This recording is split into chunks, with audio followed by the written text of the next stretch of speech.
Welcome to another exciting episode of Doug's Electronic Repair Bench.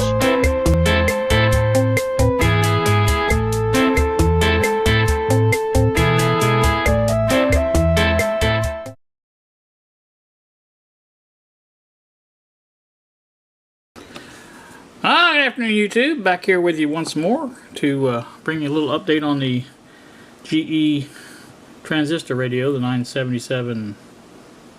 I done forgot the model number, whatever it is. It needs the transformer, and I have been hard at work removing traces of the old transformer. There you can see I have I think you can see I have three holes there for them. That's the center tap transformer holes. And what I'm doing on the transformer now, I did remove the speaker and the battery holder from this so I could have a little better time with it. There's the speaker leads right there. But what I'm doing on the transformer, you can take a look at that. What I've done is remove the let me get a better pointer here. I can't find a good pointer. Okay. I've removed the lug from this one and tied it over to this one. So that'll be my center tap right there. Of course, that's the other leg, and here's the last leg here. What I'm planning on doing is taking and bending it this way and then come down so that it'll fit those holes. Those three fit those holes perfectly, these three here. So, and on the other side, my plan is to bend these two leads flat down and possibly up the other way to make connection for the AC. And I'll have to put some heat shrink tubing or something on them to keep them out of the way of harm, or me out of the way of harm, I guess I should say. Of course, you shouldn't be working on it with it plugged in, I don't think, anyway, but you know. So there is some looks like here on the there's places here that may be where it used to connect. I might be able to rig something up to connect that back. I noticed there's a resistor here that just ties into the side of the earphone jack.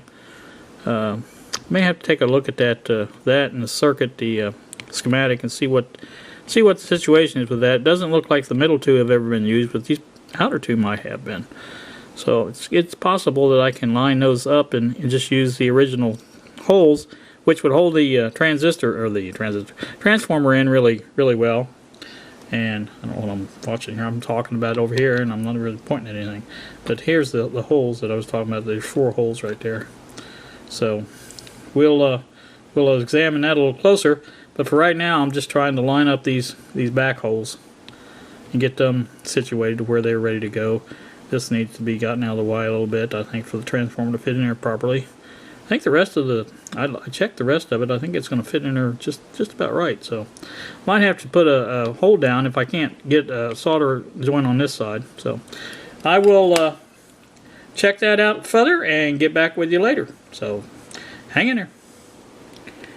Back again, YouTube. Another little update here. Got to watch where I'm putting my hands there. I'm going to cover up the microphone. So you can see there that how I've got it wired, and that will go into those holes. I've already checked that. And so I think what I'm going to do is go ahead and fix the primary side like I want it, and then try to go ahead and squeeze that in there. Maybe tack it in if nothing else to get a good fit and such. But I had it in there already with the primary sticking up like that, and it does fit again. Okay, they weren't all the way through, obviously, because I was sitting up. But there you go, watching what I'm not watching what I'm doing again. So anyway, that should give you an idea of what I'm trying to accomplish here. And I'll go ahead and see if I can do that next part and get back to you. So hang in there again. Back one more time, YouTube. I have the transformer soldered in on one end, at least. You can probably see that, I think. I'll turn it upside down here and show you the bottom end of it. Those three right there are the ones we soldered in. I did have to remove a capacitor from these two holes here, but I can replace that. It actually broke when I was trying to get it out. No problem for replacing that. I'm sure it'll be listed on the schematic.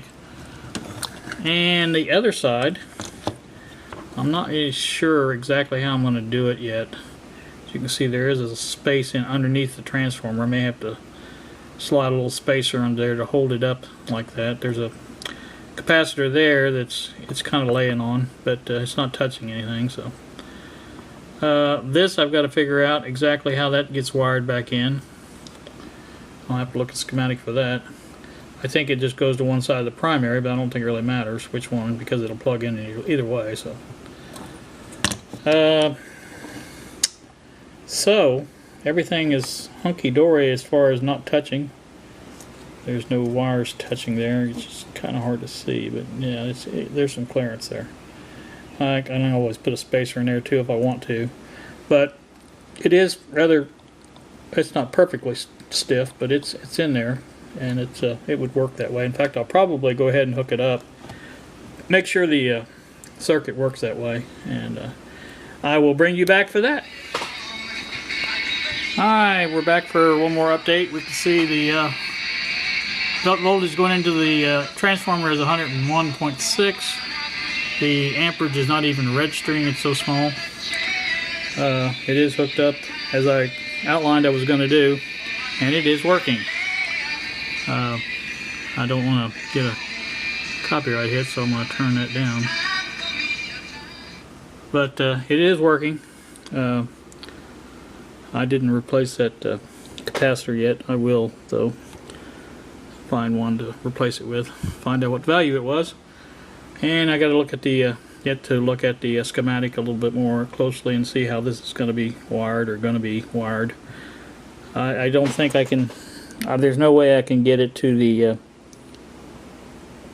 those holes on the board. I don't think it'll match up at all.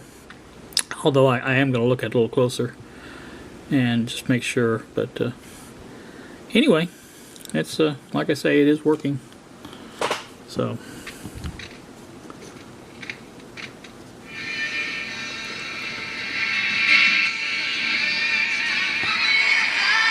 So you can hear it does work.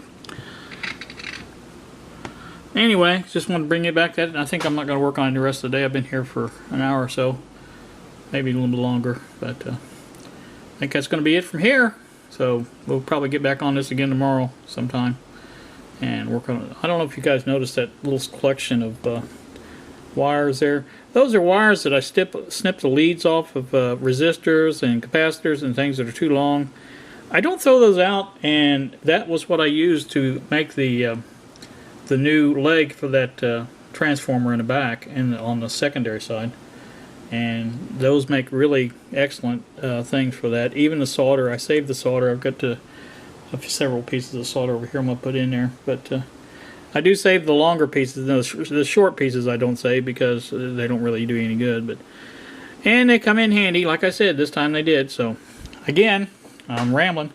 So you guys have a great day, and thanks a lot for watching.